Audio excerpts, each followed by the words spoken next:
Лецитин бұл майға ұқсасады. Бізге өмірлік қажет фосфолипидтер мен триглицеридтердің, сондай-ақ басқа элементтердің аз мөлшеріндегі қоспасы. Лецитин ересектер мен балалардың бауыр жағдайын жақсартуға көмектеседі. Сонымен қатар ол танымдық қабілеттерге белсенді әсер етеді. Лецитин балаға не үшін қажет? Лецитин бұл жасуша мембраналарының майы. Ол өтті сұйылтуға өз септігін тигізеді. Сапасын жақсартады. Сонымен қатар оның арқасында өт ағзада тұрып қалмайды. Бұл бүкіл ағзаға, әсіресе бауырға жақсы әсер етеді. Лецитин сонымен қатар баланың жүйке жүйесін нығайтады.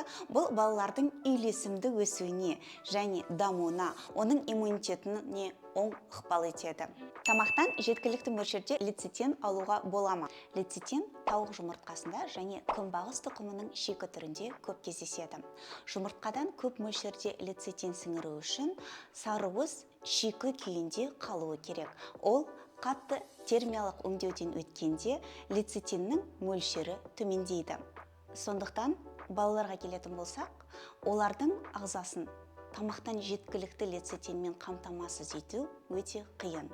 Лецитин мектепке дейінгі балалардың сөйлеу жүйесін дамытуға көмектеседі ме? Иә, лецитин мектепке дейінгі балалардың сөйлеу жүйесінің дамуына көмектесе алады. Лецитин жүйке жүйесінің дұрыс жұмыс істеуіне және мидың дамуына ықпал ететін фосфолипидтердің маңызды көзі болып табылады. Ол нейрондар арасындағы байланыстарды жақсартады. Бұл сөйлеу қабілетінің дамуына оң әсер етеді. Сонымен қатар лецитин балалардың зейінін, есте сақтауын және жалпы психикалық дамуын қолдайды. Бұл сөйлеу дағдыларын жақсартуға көмектеседі. Жеткілікті мөлшерде қабылдаған кезде аз уақыттың ішінде баланың ұйқысы жақсарып, жүйке жүйесі тынышталып, бүтін сөйлемдермен сөйлей бастайды. Лецитин кекештіктен көмектеседі ме? Лецитин кекештікті жеңілдетуге көмектесе алады. Ол жүйке жүйесінің жұмысын қолдайды және мидың функциясын жақсартады. Ол нейрондар арасындағы байланыстарды нығайтады. Сөйлеу үрдісін тегістеуге көмектеседі.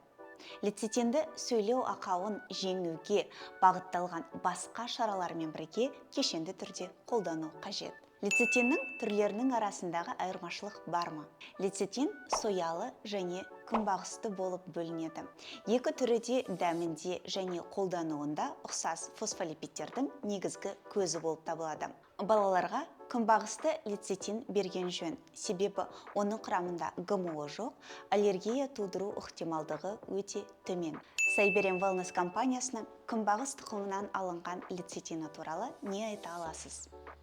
Сайберен Wellness компаниясының күнбағыс тұқымынан алынған Vitamama Family лецитині бұл балалар үшін өте қауіпсіз және тиімді тағамдық қосымша. Оның негізгі артықшылықтары күнбағыс тұқымынан алынған, құрамында ГМО жоқ және аллергия тудырмайды. Балалардың жүйке жүйесін дамытуға және жас өспірімдердің жасуша мембраналарын қолдауға көмектеседі. Мидың энергиясын арттырады. Балалардың сабаққа және тапсырмаларға зейінін арттыруға көмектеседі. Өнімнің тұрақтылығын арттыру үшін консерванттар мен дәм күшейткіштер және желатин қосылмаған. Тамаққа қосуға оңай, бүкіл отбасы үшін қолдану ыңғайлы. Жоғары тазартылған өсімдік майларынан алынған орташа тізбекті триглицеридтер иммунитетті нығайтады, ми қызметін қолдайды және ас қорыту жүйесін жеңілдетеді. Тез метаболизмге түсіп, организмге жылдам энергия береді. Құрамында 1 шай қасықтан 1,3 грамм фосфолипидтер бар. Бұл мидың және жасушалардың дұрыс жұмыс істеуіне көмектеседі. Лецитинді қай жастан бастап қабылдауға болады? Лецитинді 3 жастан бастап беруге болады, себебі фосфолипидтер организмге әрқашан қажет. Нәрестелерге сөйлеуді дамыту үшін, жасөспірімдерге саналық белсенділік үшін, өт ағынын және ас қорыту жүйесін жақсарту үшін қолдануға болады. Күн сайынғы қолдануға қолайлы лецитин көзін таңдауда Vitamama Family сиропы таптырмас таңдау.